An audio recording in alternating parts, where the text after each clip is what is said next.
Palamenti ya Uganda ekawanga mudde Muhoozi mutabani wa Museveni ebye bikomye tuyinza tuyisa mboto maaso tuli wa kitalo nga bolowooza sigwa soose sebo kakkanako era kaakati yitaawo. A CDF start texting and calling us clowns. This is government. The Parliament of Uganda is part of the government. What are all these other journals doing here? You did not... Chair, you clearly stated. Chair, before we stepped out on Friday, we demanded to know where the CDF is. We have not got any formal communication. We have not, as a committee. Chair, it is really disgrace that after we left the committee, we still had communication by the CDF using his X account, calling us clowns. Members of Parliament on this committee even insisting that he will arrest us and imprison us on his X account. Here we have not yet got any communication. And you're now telling us that the speaker called you, and yet we summoned the CDF to be present so that he can be able to answer particular matters in relation to his position as the CDF, and with the charter, it confers upon him extra powers, him as CDF, not enjoyed even by the deputy, him as a person who wanted to interface with him so that he can clarify on particular issues. Now, in the communication to the Speaker, I don't know why the Honorable Minister omitted addressing the issues to you as the chair who was in chair then, who made the decision. And when the Speaker called you casually, because I would like to take it as a casual telephone call, there wasn't any communication in writing. And this is a committee of record, so that we can have a letter on file addressed to you, considered by the committee, guiding on how we should be able to proceed. But for us to depend on a communication by telephone, yet the minister put pen to paper and wrote to the Speaker, and now the Speaker just called you on phone. Number two, I'm surprised that the minister could not address matters to you because you were the one in chair. Issues arose from here.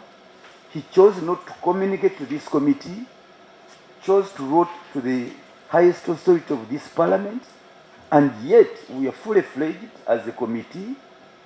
We are under the rules and even the constitution to handle these matters specifically and finally. We are properly constituted, Mr. Chairman. So I would like to seek your clarification on those two issues. The matter we raised about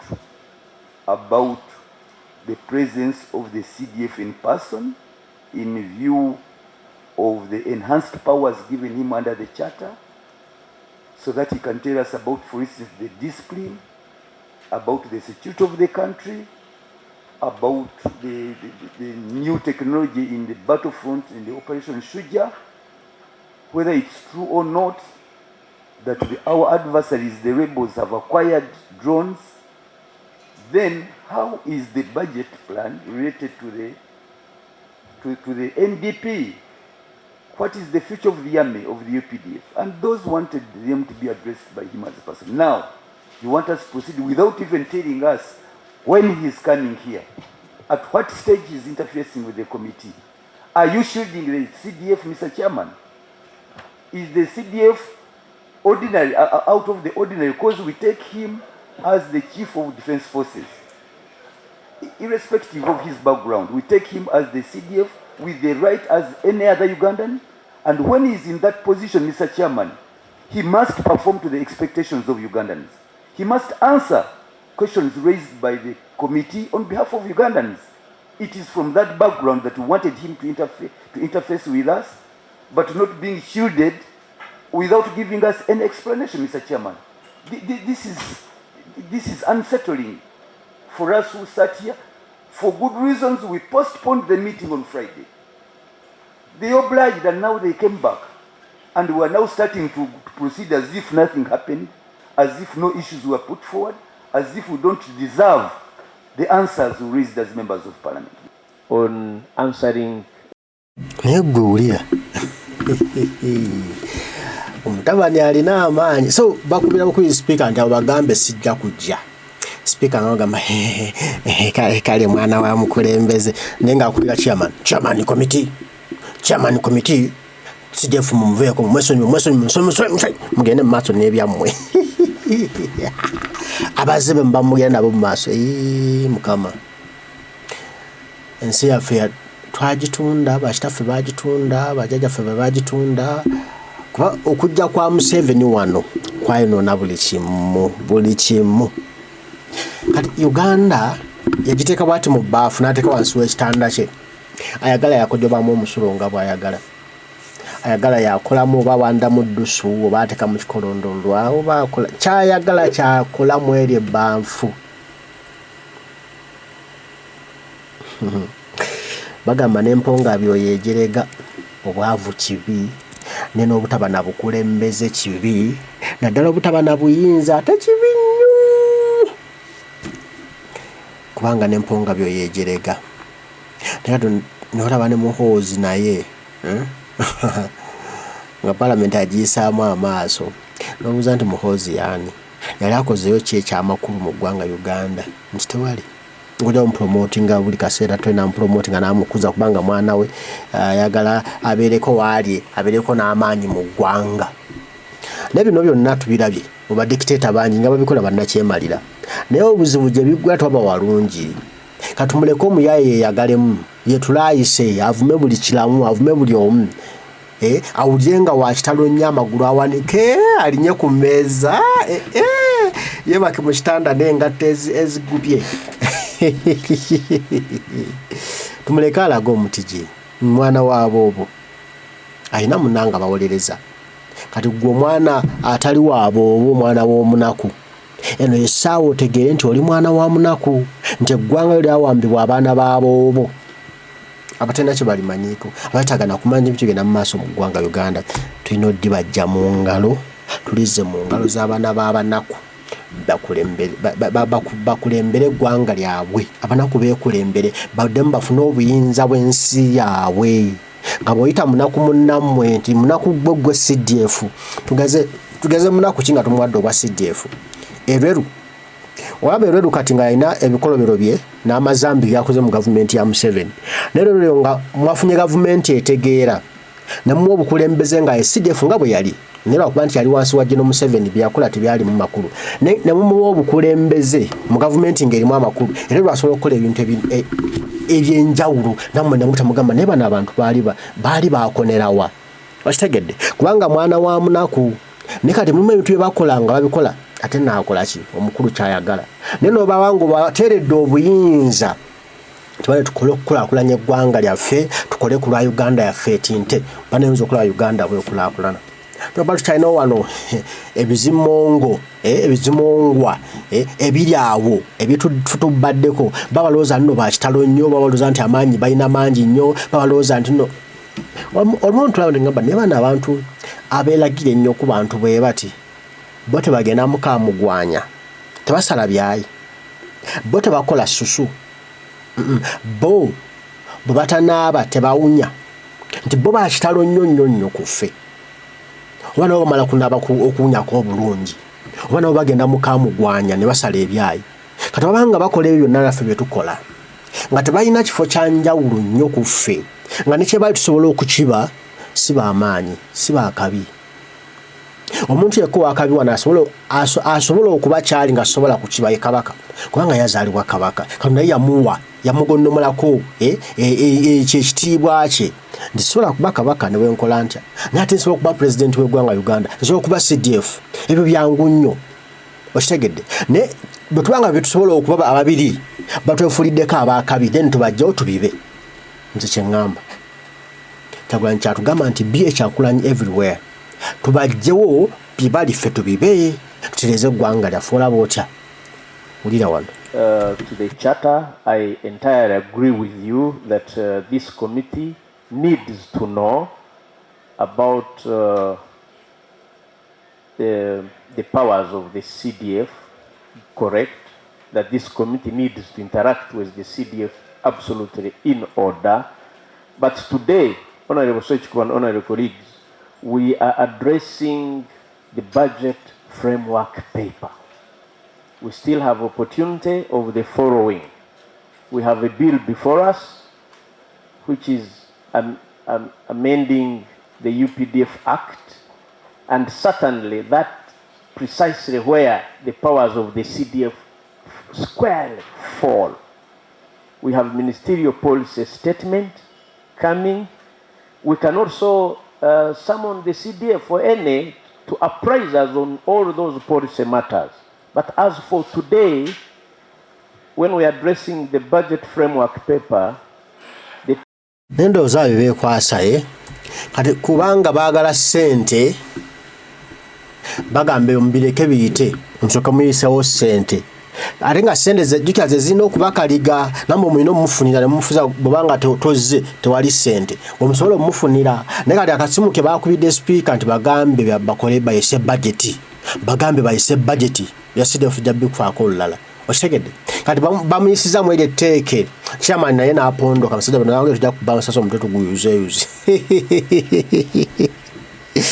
naye agondedde akasimu ka speaker okitegedde naye kati agonde agamba kane tudiscussing budget CDF tujja musamoninga akuleme kusamoninga kati ono musamoninga wano woyina ofunziza omuntu nga alina kyakwetaagako ayagala sente jukira tubasaba sente tugenda 226 zibagenda okukozesa zibagenda okukiwamu amagye zibagenda okuwaba abasajja bonna bagenda okugoberera Kyagulanyi okuba ku Kyagulanyi nga bamuli ku ttaya nga bamumalako emirembe bakwata abaana zibagala okukozesa ezo sente tewali kirala kati bo bakwatidde wano n'obalemesa nibagala sente tetujja zikuwa toze aganya bajja kumala gye naye bw'otandika naawe okulebera n'ogona ate kati budget framework ministerial policy ministerial budget je budget gye tugenda okuyisa oba ministerial policy bena mutugamba oli yagenda okuba nga yabikolako oli yagenda okubigenda kuba mu ngalo z'oli gwe twetaaga ate akyaliko amabala ge twagala tusobola tumunazeeko kati asooka ajje then tulabe bye tumuwa naffe bye tumukwasa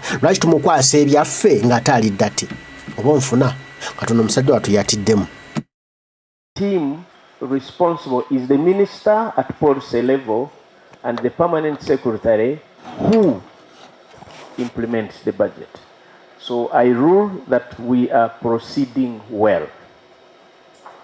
We have matter before us. Can we please continue?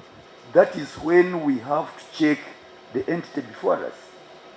Whether there is a bill that is coming up where we shall interface with them and the CDF, that's another matter. But all over the world, musajja watu eleru generali bino ye abyesirikirawo ate kati nkole ki njogere badde mbanvuma obugulu njogere banzijeko omutwe kanesirikire neka naye abiraba nga kajanja agamanze bwe nali CDF nga najjanga ono ye wa kitalo ki okitegedde agamba bino kozi era lyaluyimira kamazze g'okuttaka si ekyo yeriko ntumezi w'amagye g'okuttaka I remember kati agamba nze nga najjanga kano ye wa kitalo ki ne kati asirika muri mutwala gata tenkole ki kubanga babagamba okusirika wadde nga alikakikola nasa era byayogera bina kuba nga abiteeseteese bulungi tebinyiiza abakulu esobola na bamugjamu fuse yesaiddewo yeerira ekitumbuwa kyataakole kyereru. budget is where the legislature holds our agencies to account. And this is the only one very strong moment which is comparing the entity before us, the agencies before us, not here only the committee, but even other committees, to interface. And we know we are moving in the right direction as a country. So, Mr. Chairman, the budget is the greatest opportunity for us to meet. Any other they can opt. And anything regarding defense cannot be taken casually. Certainly. Now, a CDF start texting and calling us clowns. This is government. This, the Parliament of Uganda is part of the government. Mr. Chairperson, the constitution here is clear. Article 208, that the UPDF will respect civilian authority. And the commander of defense forces to come out and intimidate and threaten to arrest members of parliament. Mr. Chairman, what I think it tantamounts, I think we may find it tantamounting to treason. Because you are arresting, you are saying you can arrest the members of parliament. And the parliament is part of the government. Mr. Chairman, I think you should let us know, if in your communication with the speaker, whether that issue of threatening members of parliament to arrest them, to intimidate them from doing its work, I think, Mr. Chairman, that one should be clarified before we continue to handle the issues of Ministry of Defense. Thank you. Matters of X, which we read later on that it had been hacked, and now how do I? Yeah, we cannot read from one informal source. So why are you, if it is informal source, why are you quoting it? But that is Honorable colleagues, honorable colleagues, can we continue? No, Mr. Chairman. Yes, maybe tell us, when are we meeting and interfacing with the CDF? Thank you. What was in the letter the minister wrote to you or to the speaker? The minister, I am not, Honorable Sechikubo. Tell us kindly, Mr. Chairman. Honorable Sechikubo. Honorable Sechikubo, cool down, my brother. The minister wrote to me as soon as we left here concerning his appearance for the budget and requesting that we find another day, which we responded, and the day is today and now. Right? That's the communication between me and the minister, which we also shared on our platform, and we know the contents.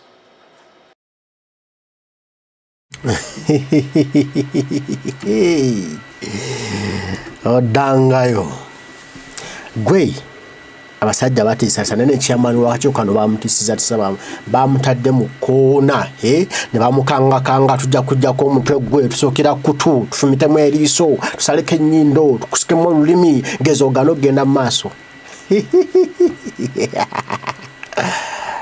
asajja bamuwa ensonga zaabwe mulaba ziri valid katanso gamba Twitter was hacked bamugambye tosobola kutwala kintu kiri informal naye nagamba now why are you quoting the informal? No, bantu ba quoting informal, ba quoting his verified official Twitter account which was hacked, but the evidence is still there. Yabadde agikozesa okutiisatiisa okwogera ebitasaana okwogera ebitavaamu makulu ng'akozesa yo Twitter ye kennyini ate okumanya nga ntuufu n'ekitabo yennyini abadde akolanga amabaluwa ageetonda n'awandika nga yeetondera amawanga nga yeetondera abantu ne ambasada wa America n'amwetondera olw'omutabani byayogera bwe banga si bituufu nga tebiri official taata bayeetonda ki? Mr. Chairman, taata bayeetonda ki? Kitegeeza bagimanyi akawunti ya mwana buli lwayiwamuko ekiwanga n'akidigiza ekiwanga bwe kidigida bwe kiti ng'awandiika omugambo kati okubanga X yagijjeeko ng'eraba esusse omugambo gwe gususse bwe gwandikomye Chairman, tekitegeeza mbu nno tebiri fomo tebiri fomo tebiri informo kiri ekituufu kyekiriwa mukyeterewo tebiri ekyo kati mbuuza lwe banaakolanga ebikolero bamala mbagamba mbu nno kubanga we nakoledde ekikolero basanguddewo kati tewakyaliwo ekikolobero obujulizi gye buli screenshot zonna weeziri tewaliwo omwegaanira tewaliwo yeegaanira banaye bannayuganda ndowooza olabye mulundi guli ogwasukanga bagoba basajja bano mu kakiiko kano baguba ba CDF omwogezi wa UPDF baguba minister bagamba twagala CDF ye mwenye olw'ensonga ABCD. Chairman yali wamu ne bakulembera bakachiko member kati baliro bamuyisizaamu olusimu bye bamugambye nange simanyi naye nga bw'otebereza obitegeera ositegeera bw'otebereza omanya byamugambiddwa kataga kugendayo tayagala kusala bawundale agamba naye tugende mu maaso tuyise bajeti y'abasajja banange mbeetondedde mbeegayiridde bajeti framework bode ministeriyo statement tujaku we will summon him kati olemereddwa okumusamoninga waliro nga ali in need ya money ono musamoninga talina kye yakwetaagako zijje zindye maamanze.